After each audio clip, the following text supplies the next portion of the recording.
Start करते हैं। Question number first, a hollow conducting sphere is placed in an electric field produced by a point charge placed at a P as so let VA, VB, VC be the potential at point A, B and C respectively. Then question में कह रहा है कि एक conducting sphere है, hollow conducting sphere, जहाँ पे एक पॉइंट P है और इलेक्ट्रिक फील्ड ये प्रोड्यूस कर रहा है। तो कंडक्टिंग स्फीयर के 3 पॉइंट हैं जहाँ पे पोटेंशियल पूछ रहा है, A point, B point and C point. Potential क्या क्या होगा, तो हमें पता है कि कंडक्टिंग स्फीयर कैसा होता है, equipotential surface, equipotential surface, यानी A, B एंड C हर पॉइंट का पोटेंशियल क्या होने वाला है, सेम, यानी VA equal to VB equal to VC, यानी राइट आंसर क्या हो जाएगा, D। A hollow metal sphere of radius 5 cm is charged so that potential on its surface is 10 volt. The potential at the center of the sphere. Centre में sphere के potential क्या होगा, ये find करना है। एक हॉलो कंडक्टिंग स्फीयर है जिसके सरफेस से पोटेंशियल कितना है, 10 वोल्ट। तो हमें पता है कि कंडक्टिंग स्फीयर के सरफेस पे जो पोटेंशियल होता है इनसाइड पूरे वॉल्यूम में सेम पोटेंशियल होता है, कंटिन्यूअस पोटेंशियल होता है। तो यहाँ पर जो पोटेंशियल है 10 वोल्ट वही हर पॉइंट पे होने वाला है। तो सेंटर पे भी पोटेंशियल क्या होगा, 10 वोल्ट। भी सेंटर पोटेंशियल क्या हो जाएगा, 10 वोल्ट। अगर ये नॉन कंडक्टिंग होता तो सेंटर पे पोटेंशियल होता है 3/2 भी सरफेस।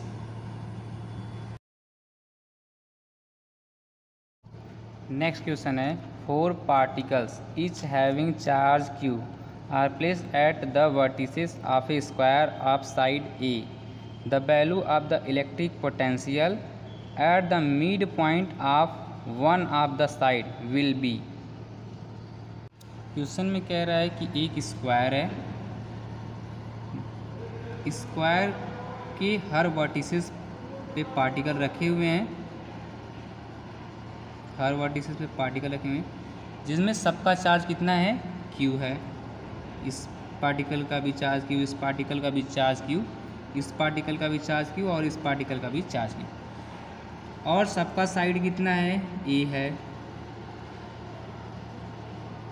और ये पूछ रहा है किसी एक साइड के मिड पॉइंट पे पोटेंशियल क्या होगा। मान लो हम ये पॉइंट ले रहे हैं तो पोटेंशियल क्या होगा, ऐड हो जाता है। तो पोटेंशियल इसकी वजह से यहाँ पे, इसके वजह से और इस चार्ज की वजह से, तो हमें क्या फाइंड करना पड़ेगा, ये डिस्टेंस प्लस ये डिस्टेंस दिया हुआ है। तो ये कितना हो जाएगा डिस्टेंस, A/2 एंड ये डिस्टेंस हो जाएगा A/2। तो हम ये डिस्टेंस फाइंड करेंगे। ये डिस्टेंस क्या होगा, मान लो ये A है और ये C है। AC इजकल टू क्या हो जाएगा, AC स्क्वायर इजकल टू ये A स्क्वायर प्लस A/2 का whole square, A square plus A square by 4, यानी 4A square plus A square 5 plus A square by 4, यानी AC स्क्वायर।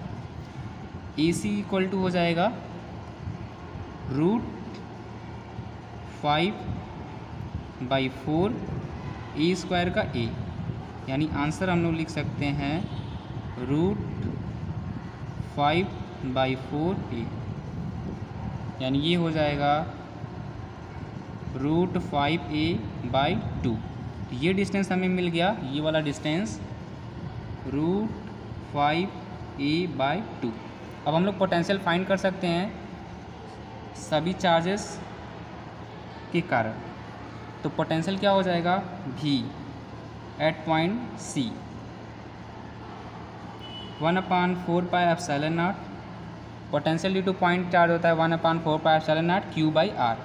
तो हर पॉइंट का चार्ज सेम है तो Q कॉमन हो जाएगा एंड R डिस्टेंस होता है, तो R डिस्टेंस 1/r, तो R की जगह पे ये इस वाले के लिए √5/2a प्लस 1/ इसका भी तो वही डिस्टेंस होगा √5/a/2 प्लस इस चार्ज के कारण कितना होगा 1/q/2 प्लस इस चार्ज के कारण कितना होगा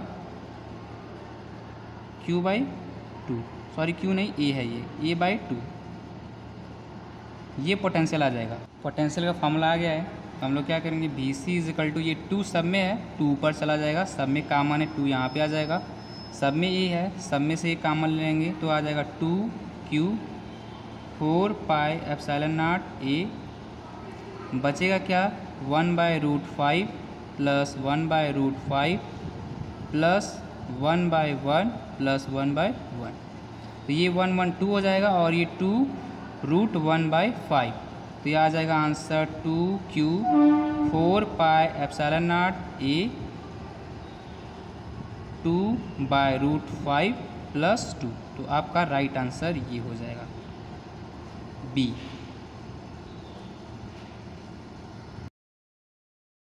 नेक्स्ट क्वेश्चन है, if E be the electric field inside a parallel plate capacitor due to Q and minus Q charges on the two plates, then electrostatic force on a plate having charge minus Q due to the plate having charge plus Q will be।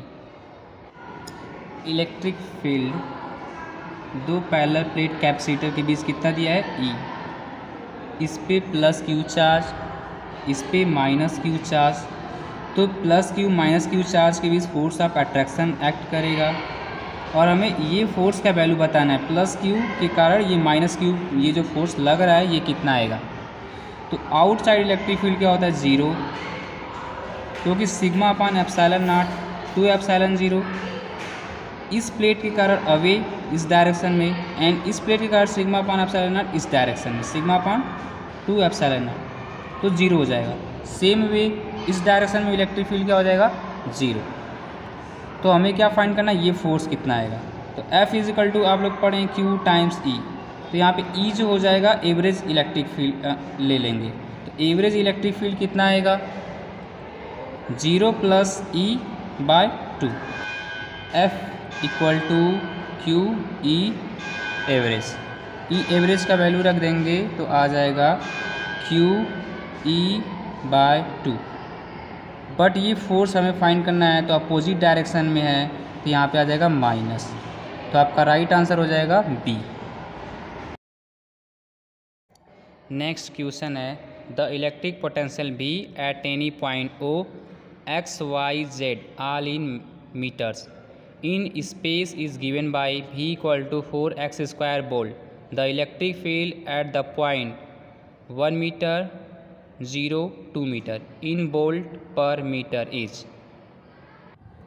Electric field and potential में relation होता है E = -del potential में सिर्फ x component दिया है तो हम सिर्फ x कंपोनेंट फाइंड करेंगे,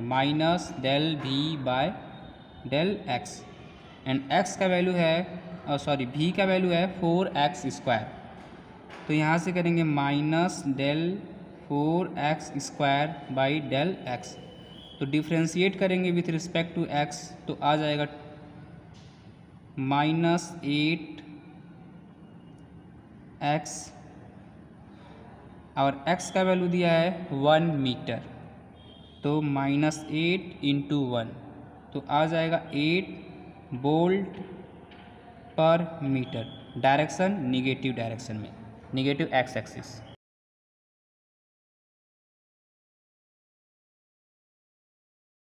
नेक्स्ट क्वेश्चन है, a metallic sphere of capacitance C1 charge to electric potential V1 is connected by a metal wire to another metallic sphere of capacitance C2 charge to electric potential V2। The amount of heat produce in connecting wire during the process, तो आपका right answer हो जाएगा 2 C1 C2/2 C1 + C2 V1 - V2 का square. किसी sphere को another sphere से connect करते हैं, इस प्रोसेस में लॉस इन एनर्जी इसी के इक्वल आता है C1 C2/2 C1 + C2 and V1 - V2 का होल स्क्वायर।